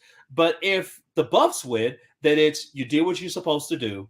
Now go into conference play and now beat Baylor. Like that's what you were supposed to do. So it's an interesting game on both sides. Very interesting to see what will happen. And I guarantee you that everyone will be tuned in to CBS to see what happens in this one. Justin, I don't know how much access or how often the Colorado press corps has access to AD Rick George. How's he feeling right now? Ooh, that's a good one. I saw Rick. Interestingly enough, I saw Rick before the Nebraska game. There was an alumni event, and I was there. And I went to the game, the Nebraska game, as a fan. So as an alum, I just went there. I just wanted to see something different and check it out from there. And he looked very calm. He didn't look disheveled at all. And I think of this. Rick wants to win in the worst way. He wants to win. But Rick's also cashing those checks now. There's a lot of checks that's coming through to the University of Colorado because may not be fully the success on the field as of yet, but you are getting those eyeballs. And so you're cashing checks from there. You do want to win. I think there's a little bit of uneasiness that he may have. Now, is there any idea that he's going to fire, Coach Prime, Deion Sanders? Is he going to do that? No, that's not going to happen, right? But what I could see is, hey, man, we really got to, if we want to keep any type of momentum going, these are the type of wins we must have. I mean, you look at Colorado's schedule. You beat Colorado State. You figure out a way how to beat Baylor at home, which you'll be favored in that one. Then you go to Central Florida. That's a very interesting game because if you do win that game, you're going into a bye week at 4-1. And think about that, guys. With 7 games remaining, you're 4-1. And don't get me wrong, the last part of the schedule is extremely difficult. But you can find 2 more wins. You're at Texas Tech. You have Cincinnati at home. There's a way to be able to get to a bowl game before you get to the gauntlet at the end of the season. But it all comes back to handling your business. And I tell you what, if you handle your business, then Rick George and the rest of the Black and Gold faithful and all the Prime fans, they'll be very satisfied about the season. Are Colorado and Deion Sanders kind of victims of expectations? Yeah, expectations that you put on yourself, right? Because the first year it was more so of, and there's a term that he says, first year is more of an introduction. This year is now of expectation. That's not my words, right? That's Deion Sanders saying this is the year of expectation. Well, if this is the year of expectation, then you have to go and get some results in the W column and not losses. And you don't want your team to look the same way that they did last year, because that's exactly what we saw. And nobody wants to see the same story we played over and over and over again, where Shador is in 5 wide receiver sets and being sacked before he gets to his drop. Like, you don't want to see that. You want to see this team to be able to come out and play well. So the biggest thing is to come out different. And if you're going to go and at least compete in the Big 12 to be one of those teams, then you better find yourself a running game. Defense, I think, will be fine. But you need to find yourself a running game, or you're not going to beat Kansas State. Guys, you know this. You're not going to beat Kansas State. You're not going to beat Utah at Utah, or Utah's coming to Boulder. You're not going to beat Oklahoma State when they have one of the best running backs in the nation. You just go down the line. If you're going to be able to do that, even Texas Tech, right? I talked a little bit about them and their air raid spread out system. You still have to control the clock. You have to control that ball. You have to force some turnovers. And what's the best way to do it is to get on top of teams and to be able to put pressure on them. I will say one of the biggest things this year that has been a little bit disappointing about the Buffs, they haven't had the lead in the first quarter. I would say not they haven't had the lead in the first quarter, but they haven't taken the – or did they have – wait a minute, let me take that back. They had the lead a little bit against North Dakota State, but they haven't scored first. That's my biggest frustration with this team, is that they haven't got off to a fast start on offense or on defense. North Dakota State, what did they do on their first drive? They went down, they scored a field goal. Sure, the Buffs went down on their first drive and scored a touchdown, but North Dakota State came right back down and scored a touchdown. Back and forth from there. What happened against Nebraska? You're looking at 28-0 before you know it. It got to the point where it's 21-0. And guys, I remember playing video games. If it's 21-0, you get kicked off the sticks. So you're talking about a team that would have been kicked off the sticks last week. So at what point will the Buffs be the team that actually punches first and not have to try to counterpunch? That's what I want to see for this team, to come out on offense or defense. I don't care if you have the ball first, but you need to go and punch first and not give up points. Absolutely. And Justin, I was going to ask you real quick before we get you out of here, what did you take away? There's a lot of national chatter about Nebraska after that win last week. And obviously Raiola at least looks like the part. And he's doing his best Patrick Mahomes impersonations with all of his headbands and the pregame theatrics. Is Nebraska set up for success this year, or are they maybe still a year away in your mind? They have a legitimate D-line. They have a really good schedule that's going to really help boost them up, especially the top 25. They'll be one of the teams that can win 8-9 games. They can even sneak and win 10, to be honest with you, just because of the way that their schedule is set up. I will say this, and I talked to a couple of friends of mine, one is an alum, the way that they're recruiting, And the way that they have 87,000, they could pack 93 into Memorial Stadium. Guys, be prepared for Nebraska to be back. 100%. And this coming from a guy who was bred to hate Nebraska. But that Go Big Red and everything that they are doing it right. Matt Rule is building up that program. Be very, very careful that you have a team that's been sleeping for a while. That's kind of like that's been underground, waiting to come back out, ready to rise from the ashes. That's a program that's ready to do so. They got a quarterback who's a freshman. He's only going to get better. They have a running game. They have a nice D-line. They're going to get some explosive wide receivers and be able to go and really have a nice defense. Be careful for Nebraska in a couple of years, guys. They could be a team that College Game Day, the rest of the college eye, comes back to again. Get your licks in while you can, he sounds like. Yeah, and I think, Justin, we're of different ages, but I think we have an appreciation for college football, and the same with Wade, where college football is better when certain traditional powers are good. And I think Nebraska probably fits into that category to some degree. So I think a lot of folks that aren't necessarily Nebraska fans are probably anxious to see Nebraska get back to being Nebraska. They don't know how it is when Nebraska was Nebraska, guys. They don't understand that 95 team. I understand they won in 70, 71, 94, but that 95 team, look it up and go on YouTube. One of the best teams in college football history. They're still scored right now against Florida. Yeah. Tommy he's Frazier, still running somewhere. In Florida, they're still having nightmares about Tommy Frazier right now. Absolutely. Guys, if I may, real quick, before you let you go, that kind of gets back to what we just saw with Colorado, doesn't it? What did Florida do in that Fiesta Bowl game? They came out of 5 wide receivers and got beat up. And that's the same thing that we're seeing from Colorado. If you do not develop something else, if you do not do something else on offense to be able to help your line out, to be able just to get a different personnel grouping. When a tight end comes in, what happens? You have to change your personnel grouping and bring in another linebacker. Generally, you do. You go out of nickel and you go into 4-3. Nebraska runs a 3-3-5, right? You have to change your personnel grouping. If you don't do that, you're going to leave yourself at harm's way. And so I hope that the Buffs will be able just to change things up, run the ball a little bit more, and look, let Shedeur do his thing and get back on the winning track.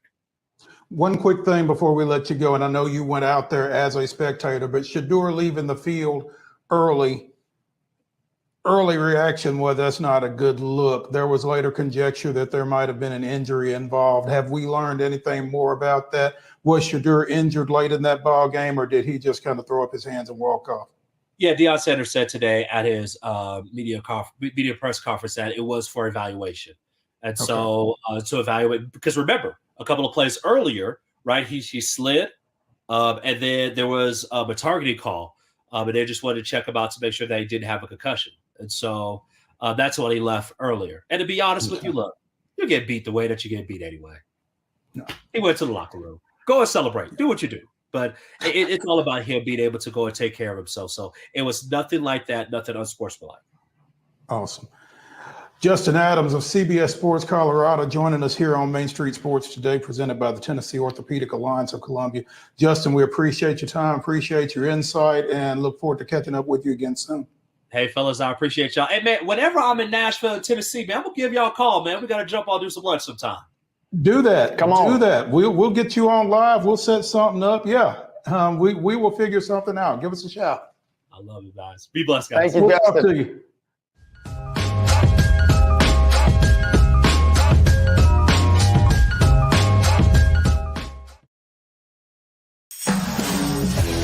We thrive under the lights.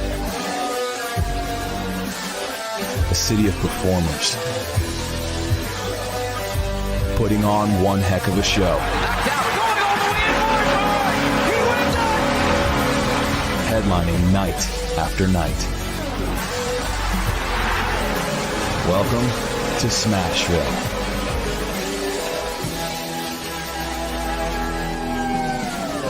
Whether you're an athlete or a weekend warrior, when it comes to your performance, don't settle for anything less than excellence.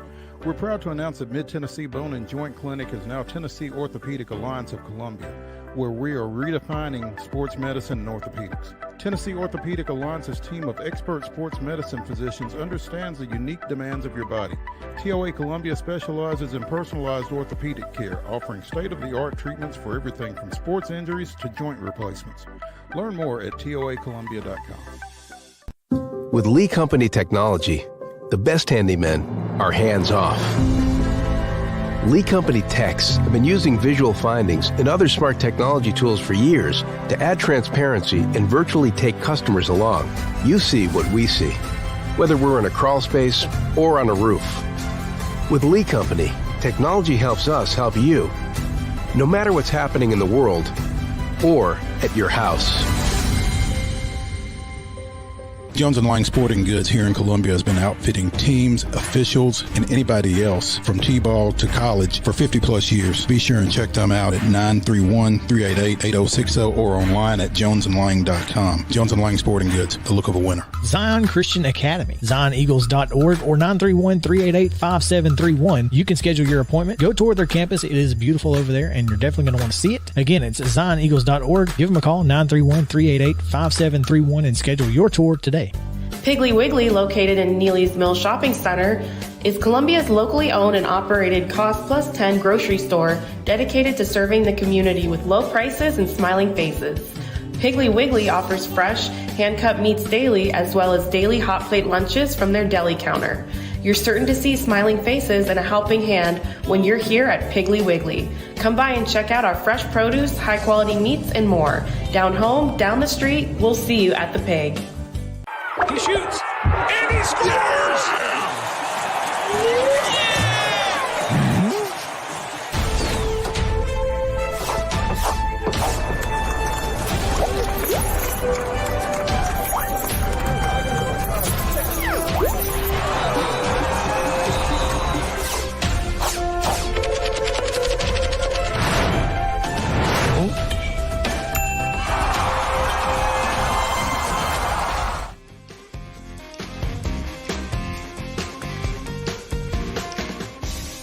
Welcome back to Throwback Thursday here on Main Street Sports Today, presented by the Tennessee Orthopedic Alliance of Columbia. That's Wade Neely getting ready for the Jets and Patriots. We'll be talking a little bit more on that in the final segment of the show.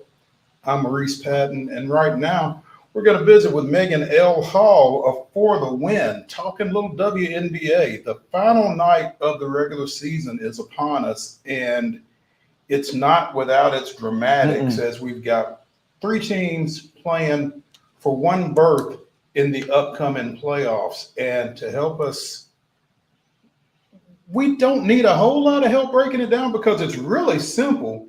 But Megan, wanted to get your input. Thank you for joining us, first of all. Yeah, for sure. For sure. Thank you for having me. Hey, you're based in Atlanta. The cleanest scenario tonight is a dream win and they're in. Now, yeah, exactly. Exactly. Because the Dream plays at the top seeded New York Liberty tonight. So the cleanest scenario, is it fair to say it's the least likely? I wouldn't even say that it's the least likely because obviously we just saw the Sparks upset the New York Liberty a couple weeks ago. So that's anybody, any given night, things can happen. And I would also beg to say this too. This was a couple of months ago now, but at the time the Dream were not as healthy as they are right now. They were missing some starters, that sort of thing, and they kept it pretty close against the Liberty. So I would be curious to see what this game looks like tonight. Especially knowing that, playoffs are on the line. But there's also another scenario in which the Dream get in as well. If everyone loses, that needs to get to the 8th spot. So that is Atlanta, Chicago, and the Mystics. If all three lose, Atlanta still gets in because they own the tiebreaker when it comes to teams that they have played that are above 500 and they've beat them. So it could get really interesting tonight. Atlanta actually probably owns the most scenarios in which they could get in, but I would be curious to see what happens. Of those three games tonight, again, Atlanta at the Liberty, what is it? Indiana is at the Mystics, and Chicago goes to Connecticut. First of all, who do you feel like is the most likely to win out of the three teams that are in the hunt? Yeah, I would say the Mystics are actually a pretty good chance to win that game because they've given the Fever problems before. They can actually keep up with the pace that the Fever plays. They can also keep up with the scoring, and they've beaten the Fever before in Indiana. So for the Fever to come to Washington, D.C., I fully expect it to be a highly contested game. Would not shock me at all to see them win. And so it's interesting, Megan, and again, thank you for joining us. After such an epic season, isn't it kind of awesome that the fact that we still kind of have a lot to play for on the final night of the regular season? Yeah, I wrote about this the other day and I was like, I know this is probably making some fans' brains hurt because they're like, oh my gosh, there's way too many scenarios. But for me, I'm like, this is awesome. This is fantastic. Like, give me all the chaos. Give me all the drama. WNBA playoffs. You fit in well here. You fit in well here. You fit in well here because we are agents of chaos whenever possible. So yeah, we like that. That's great. Yeah, for sure. Like, give me all of that. And I think the thing is, like, you want those high stakes games, right? You want that intensity. This season has been full of those moments, and I don't expect the WNBA playoffs to be any different. Kind of with that being said, other than sorting out the seeds, who in your mind is maybe playing the best, or who's a team that's kind of riding a bit of a hot streak going into these playoffs that you maybe wouldn't have thought otherwise as we get ready to dial up the postseason this weekend? Yeah, I'll give you two. And I will say that I didn't think otherwise, but I'm just shocked at how good they've been. A little bit, it's the Minnesota Lynx. They've been 12-1 since the Olympic break. They have been the hottest team in the WNBA. That's even surpassing the New York Liberty, who have been just obliterating teams left and right. And then I would say the Las Vegas Aces. Remember, everyone's been thinking the sky is falling. Asia Wilson needs help. I even said it. I'm like, listen, paging the rest of the Las Vegas Aces, please get this woman some help. And they finally kind of showed up in the last several games. It's been great to see the Aces kind of put it together. This is something I discussed a couple of weeks ago, as well as whether or not the Aces could suddenly turn it on right before the playoffs. And I won't say they've fully turned it on, but they've certainly at least flipped the switch a couple of times to say, hey, we're still here. So I think that they're in a good spot as they go into the playoffs. And so I fully expect them to at least give teams some hell, for lack of a better word. And I wouldn't be shocked as well to see them make it all the way back to the finals. It's Asia Wilson, and if I'm going to put my money anywhere on somebody to drag a team there, it's got to be Asia Wilson. Boom. Jordan theory. Yep. Cheryl Reeve kind of bringing back some of the Paris mojo to the Lynx, I guess, huh? Yeah, I mean, I will say this. I think Cheryl probably learned a lot in the Olympics. And if you've been paying attention to anything people have said online, people have been just panning Cheryl for her lack of rotations. But it's really hard to get that many good players going at once and figuring out how to space all of those. But when you go back to a team that when you go back to a team that you've been with all year, it becomes a whole lot easier. And give really good credit to Cheryl for fine-tuning that Minnesota Lynx defense. It's been top 5 for most of the season, and that really has them playing very, very well and able to withstand a lot of these punches that they're receiving from other teams when they're dropping buckets left and right. Megan, I'm curious, in a season where it seems like we had, correct me if I'm wrong, but it seems like we had more parity perhaps than we've ever had. I think that's just a function of having some good teams by and large across the league. How much of that can we, if any, expect to trickle into the postseason? How many upsets are we potentially looking at in the first round in your mind in terms of seeding? I've got one, and it's the Indiana Fever. If they get into the playoffs and they end up playing the Connecticut Sun, I could see it happening. Now, I'm so sorry, Sun fans, if you're listening to this, just close your ears because I've been saying it for weeks now. I thought the Connecticut Sun were frauds, and not because they didn't deserve to be there, but because I felt like they haven't been fully playing up to their potential. There's way too much talent on that team for them to be dropping some of the games that they did. But I will also say this.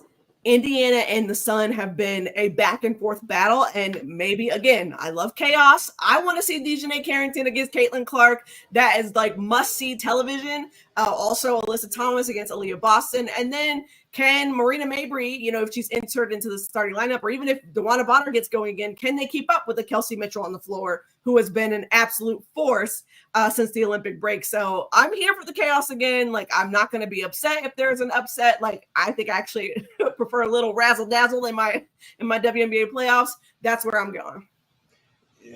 I think it's kind of been relatively quiet the way Kelsey Mitchell has played since we came back from the Olympics. I mean, for all the talk about Caitlin, and obviously Aaliyah Boston is who she is, but Kelsey Mitchell has really been sort of an X factor, it feels like, for Indiana here over this stretch. Yeah, would wholeheartedly agree. I've said it before. I think that Caitlin and Kelsey together are one of the most dangerous backcourt duos in the entire league. And a lot of that has to do with Kelsey being able to match Caitlin's fire as well. Like, that's a tough 1-2 punch. If you cut off one, the other one's going to keep going off. And that's really hard for teams to sustain. When you've got two players who both average 19 plus points a game, like, that is a lot of scoring. And the thing is, they do it quick. Like, if they've scored and then you score back, they've already scored again before you can even get back to your position.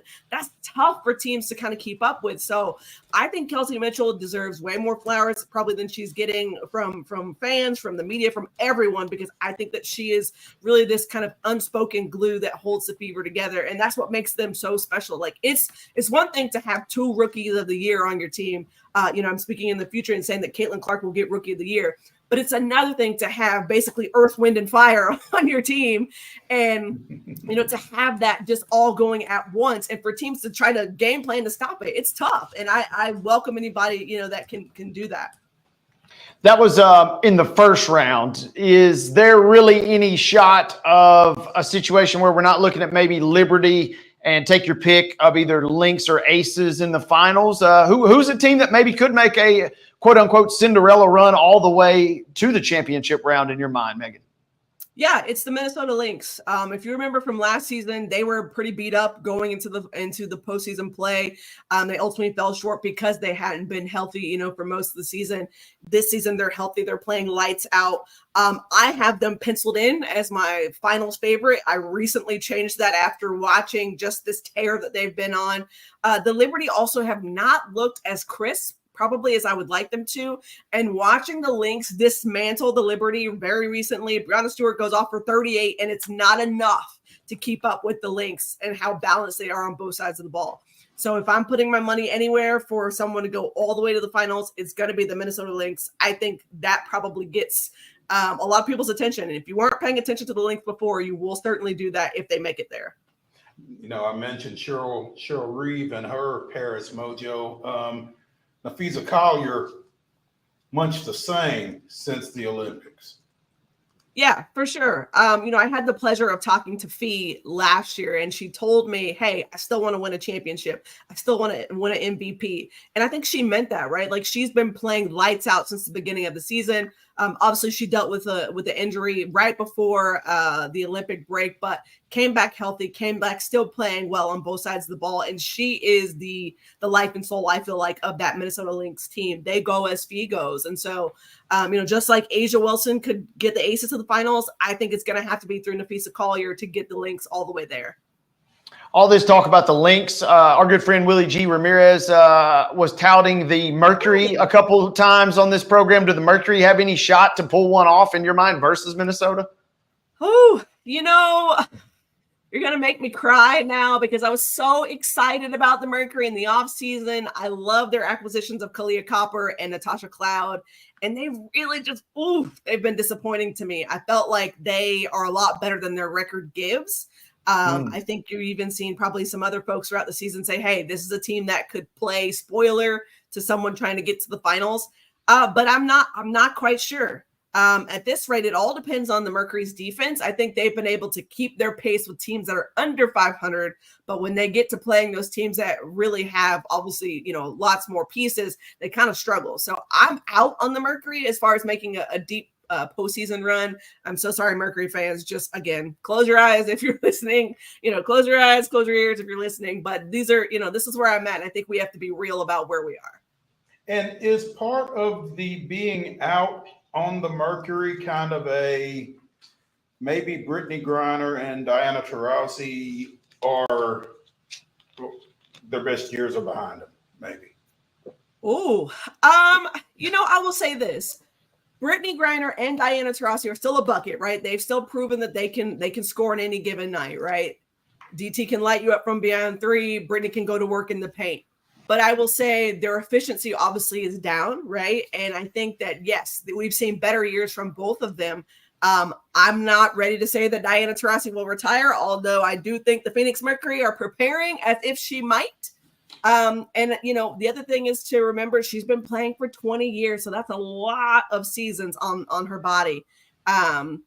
So if this is it for Diana, I think she's played wonderfully up until this season. We've certainly seen flashes of her greatness, but it does look like she certainly is father time is knocking on the door to say, hey, it might be time to come sit down.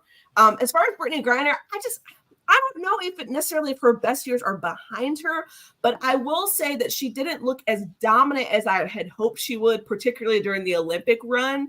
I felt like she left a lot of bunnies on the table that if they were playing any better teams, they would have gotten smoked on the court. But you saw that when they played France, they had tons of trouble with France's defensive pressure. So I'm not really quite sure. I don't know if it's a down season. I don't know. I'm not quite sure there, but I do think that we're not getting as much of an efficient game from her consistently throughout the year as we probably have seen in other years. Let me throw something at you here. Of the 4 teams that aren't going to make this postseason field, who do you think could have done the most damage had they made it? Because I've got a team in mind.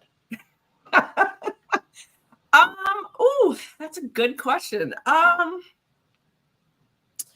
be honest with you, and I know this is going to sound wild when I say this, but a healthy Sparks team could probably have given some people some problems. You get a healthy Cam Brink, you get a healthy Ari McDonald, Laisha Clarendon, De'Erica Hamby was on a tear for much of the season. I think the Sparks probably could have given some folks some problems. I think they're actually a lot better than what their record says, only winning 7 games, but injuries just kind of suck. And you can't do a whole lot when half your team is banged up. So that's my pick. Who's yours? I'm curious now. I think Dallas would have been dangerous for somebody. Okay. It just felt like, again, coming back from Paris, that they were playing some pretty good ball in some stretches. I saw them push Indiana one Sunday in particular in a game that they probably should have won. But I just felt like that's a team that could, with the right matchups, really give somebody some problems. That's a good pick. They gave teams fits last year when they were fully healthy as well. Arike, that combination of Arike and Satu is dangerous on a court. Also, their length is a problem. Tierra McCowan, Kalani Brown, that's a lot of height and length to be on a court and to be able to battle with. I think for Dallas, their problem wasn't necessarily that they couldn't do it, but their defense was just very subpar. Even once Satu came back after the Olympic break, you saw them fighting, scratching, clawing, stringing together a couple of games to keep themselves in it. But then they had several late game mishaps and meltdowns. And really you saw it in the Atlanta Dream game that went into overtime. That thing was it was a wild game. But what happened was they were able to build a 16-point lead on that game, and it dwindled, and Atlanta came back. And they hit a shot, right before overtime at the end of regulation to force overtime, but then they just melted like butter in overtime. Dream went out to a quick 5-point lead, and that was all she wrote at that point. So I think if Dallas's defense was a lot better, they probably wouldn't have been able to do it, even with the injuries they had this season. Megan L. Hall For the Win joining us here on Main Street Sports today, presented by the Tennessee Orthopedic Alliance of Columbia, talking a little WNBA. Regular season finishes up tonight. So it was announced yesterday Portland's getting an expansion team for 2026. Toronto had already been announced for 2026. Golden State is getting a team for next season. Are they going to play with an odd number next year? Yeah, it's going to be an odd number. I'm curious to see how this works out.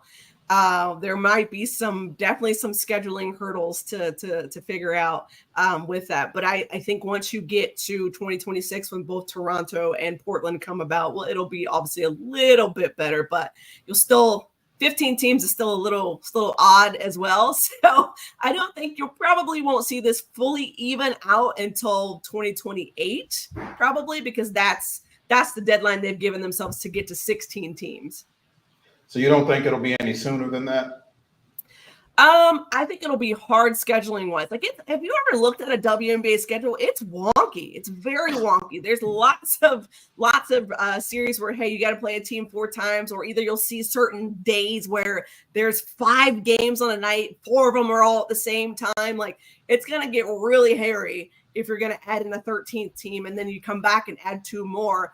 Obviously, you know, my heart and condolences go out to the folks that have to do the scheduling, because it sounds like a nightmare to be able to walk through, but I hope they'll figure it out. That's my hope. Back to the chaos. Back to the chaos. Yep. Absolutely. Megan, we appreciate you taking some time with us. I know you'll be riveted to the action tonight. Who gets the 8th seed? I'm actually going to go with Atlanta. I think they have the best chance of doing so. They've set themselves up. They have actually did what they were supposed to do, which was at minimum split the series, the season series with the Mystics and Chicago, to even put themselves in a position to be here. My pick based on the odds and the schedule is Atlanta. Megan, you mentioned odds real quick. That spread is only 2.5 tonight. What's up with that spread versus the Liberty? Does Atlanta win that game in your mind? Okay, so let me say this. Do I think they're capable? Absolutely. But if I know the Liberty, you know, obviously they're at home. They want to close the season out with a dub right into the playoffs. So I'm going to put this out there that I think this game will probably end up being a little bit closer than we think. And also keep this in mind. If it's going to happen, it's got to be on the back of Ryan Howard. It's also got to be on the back of Tina Charles. Oddly enough, Tina Charles probably doesn't get enough flowers as she probably needs to, but the dream have been going as Tina Charles goes as well. And I believe she's 1 away from having the most double-doubles in WNBA history tonight. So if she gets that, if Tina Charles gets a double-double, that usually bodes well for Atlanta. I won't say it's a surefire thing, but it certainly helps if you're getting those quick paint points and touches and able to keep up with teams. Megan L. Hall for the win, joining us here on Main Street Sports today, presented by the Tennessee Orthopedic Alliance of Columbia. Megan, we appreciate you taking some time. Hope to catch up with you soon. Yeah, for sure. Thanks so much for having me. I appreciate it. Thank you, Meg. Thank you. Hey, we have made an administrative decision, or an executive decision. We are going to skip our final break and go straight into the grab bag to close out today's show. And let's start where we started, as the Jets host the Patriots in an AFC East tilt tonight, in a game that may or may not be worthy of national attention, but here it is. Yeah, this one's going to be ugly, and ugly games have always gone in favor of New England as of late. The Jets, I don't know how to react. They're favored by 6 tonight. I think they win the game. It won't be pretty. Give me like 20-10, the Jets winning. But because the demons still haunt us, I would somehow not be surprised if the Pats win this game outright. They look a lot better than I think folks thought they would coming into this season. You know, we talked a lot about chaos on today's show in particular, and this game just feels like it could be a little chaotic, particularly with the Patriots and their play here, you know, both over the preseason and into the regular season. But it won't be pretty. I think it will be competitive. I think so. Like I said, the Pats are playing better. Mayo's got them absolutely buying in. Christian Gonzalez being back defensively has been a massive already improvement for the New England Patriots defense. So it'll be ugly, and I just hope the Jets can out-ugly the Patriots tonight. Fun Belt action tonight. Could be less ugly. Yeah, or could be more ugly, depending. South Alabama goes to Appalachian State. Is that right? Yeah, I think it's in Boone tonight. South Alabama not far removed from that 87-10 win over Northwestern State. Now that's their only win. Yeah. But you know, I don't think they're going to score 87 against App State. No, and App State's favored by almost 8 points. I just got a hard time believing, no matter how many points that they racked up against Northwestern State, that a team with just one win is going to go into Boone and knock off App State on a Thursday night. That place will be rocking. I've never been over there, but I just got a feeling, you know, the flasks will be out in the student section. Little grandpa's medicine going to be floating around. Man, the banjos will be going. App State will be a raucous environment tonight. I think they cover the 6.5 points, and South Alabama will be wishing they were playing a FCS opponent again. Or wishing that they had saved some of those points. Yes, absolutely. From playing an FBS opponent. Going back to the NFL for just a second, because injury reports out of Green Bay seem to be indicating that Malik Willis is not the lock at QB1 when the Packers come back to Nissan. The storybook setup that so many of us were, if not hoping for, certainly anticipating, may not be the case. Jordan Love may be ready to go Sunday. Perhaps, right? And then it becomes a coaching decision, though, right? Yeah. Because if this was a high ankle sprain or whatever it was, if you're Green Bay, especially when you've got an NFC Central game coming up the following week against Minnesota, why do you rush this guy back for this game? Yeah, and that's exactly where I land. He's listed as limited participant both yesterday and today, but it just feels like lip service to me. It's a little misdirection. I would not be surprised if he is perhaps active or maybe even tabbed as an emergency designation, kind of like we saw with Russell Wilson in week 1, where you might see him in shoulder pads, maybe ready to go if things got crazy and Malik got injured, or who's the backup? Clifford, I think. If Sean Clifford, yeah. If he perhaps is, you know, unable, if something weird happens, I think they maybe activate Love as an emergency QB. That's if you believe what we're getting, right?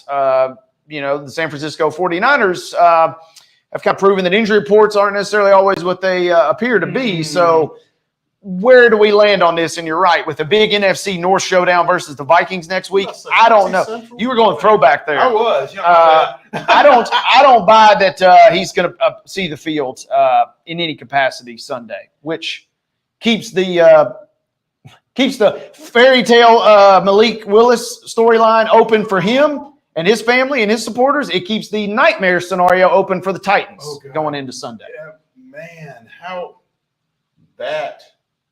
You know, that's kind of where I was looking to go all week. What if? I mean, that was a game too, and I had a friend that had some money on the Colts as one of their locks this week, and I said that is a fool's bet right there, because when everybody says all the money needs to be on the Colts, there's no way the Packers can win. Malik Willis has never thrown a touchdown in the NFL. Guess what? They did a great job. Matt LaFleur is a great play caller and a great schemer. He schemed it up beautifully for Willis. Didn't ask him to do a lot, and they just out-physicaled the Colts. Wouldn't surprise me if the Packers keep this game close. The Titans are going to be in for a tough one Sunday. Well, and if they can keep it close, given past history, the other quarterback might do something to help you out. Yeah, the Titans have lost some games that they should not have lost. There's no doubt about that, and that's without potentially the Packers, you know, maybe putting extra pressure on them. I think it'll be a good game. If the Titans win this one, it'll be one where you say, whew, thank goodness we won. If you lose, man, it's really going to stink. And the narratives will continue for Tennessee, who'll be 0-3 at that point. Without question. That's going to do it for Throwback Thursday edition of Main Street Sports Today, presented by the Tennessee Orthopedic Alliance of Columbia. Be sure and come back to us tomorrow at 2 o'clock from the Lee Company Studios. We'll see you then.